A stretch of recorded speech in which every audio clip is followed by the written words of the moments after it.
Freedom come by struggle. Freedom come by struggle. I think it's for by struggle. Freedom come by struggle. Freedom come by struggle. Freedom come by struggle. My name is Olusegun Olaore. I'm the mobilization secretary of TIB, Take It Back here in Rivers State. The last 2 years of President Bola Ahmed TINUBU. As for me as an individual, I'm speaking for myself, and that's my view. And I think I'm entitled to my opinion.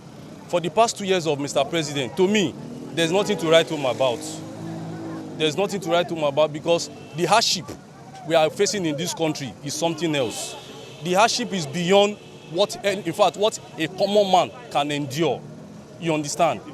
The problem here is that they are seeing the problem, but they don't want to attend to it.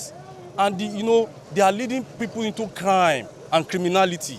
That's the truth. The government of the day of President Bola Ahmed TINUBU, the hardship on we Nigerians, with the common man, with the masses, is nothing to write home about. As for me, I don't give President TINUBU any pass mark.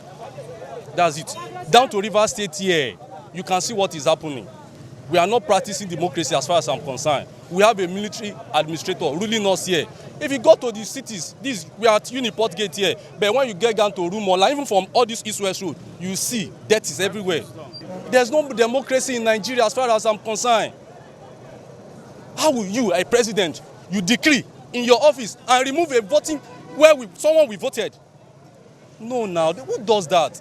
See, in a single country, in a single world, where things work, where the law works, the president won't do that. They won't do that. This is June 12, as you all know, it's a democracy day, and we are here to march for freedom. We are here to demand our rights peacefully as citizens of Nigeria. We are here on the democracy day because the nation Nigeria is not in the right direction. If Nigeria was in the right direction, we wouldn't be here.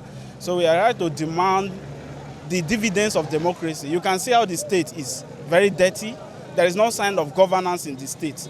And the height of police brutality, we just lost one of our members, Godswill Akpabio, who was murdered by the Nigeria police a few days ago. And there is no accountability. There has not been any investigation so far.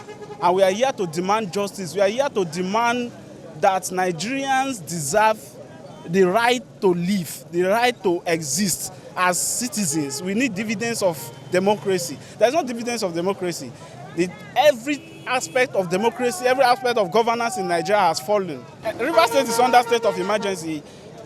Basically, if we were to go according to the democratic dispensation, there is no room, there's no constitutional backing for state of emergency. There is no security concern in Rivers State that demands that Rivers State should be in state of emergency. But what we see is the president. The president is just exercising. It's just being autocratic. He has laid down, he has abandoned the constitution, and is just exercising powers that he doesn't even have. He doesn't have that right to put Rivers people in the spot where we are now. Nigeria, sincerely, we have nothing to celebrate. Our education is in the worst state it has ever been. As of the years when our current leaders went to the university, they had good hostel accommodations. They had bursaries paid to them. They went to schools with scholarships, but none of those things have been provided to the Nigerian students. Only opportunity that they gave to us is to take loans. The Nigerian student is already indebted without a guarantee of a job when he finishes his university career. I'm calling on the president, President TINUBU, to do the lawful thing, to do what is right. There is no other thing I'm calling for. To do what is right. And I'm also calling on the Rivers State Police to please come and explain to Nigerian students what led to the death of Godswill Akpabio.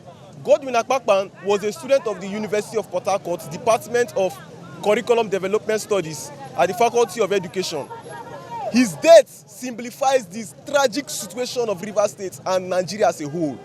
Our education is dead. Students are not being taught with the needed adequate knowledge that they need to create wealth in this 21st century. Nigerians are literally living in the 19th century, while the world has left us behind. I'm calling on every Nigerian youth out there, every student, to speak up If you don't speak up for your rights, it will be taken from you. And also too, I'm also calling on to our spiritual fathers and our spiritual heads that their quietness, their silenceness towards this issue is becoming very disturbing. Like, a young boy of 24 years old was killed in a state where you pastor. This student attended your church, he paid tithes in your church, but you have not come out to say anything about it. You act like you are blind. Remember the story of the Good Samaritan? Yes, the Bible told us Godswill Akpabio was only my friend. I had to come out and speak for him. Men of God, all the men of God in Rivers State and both in Nigeria, as you stand by and watch this happen, don't forget, on the judgment day, you will be before God. And God will ask you, what did you do? Thank you very much.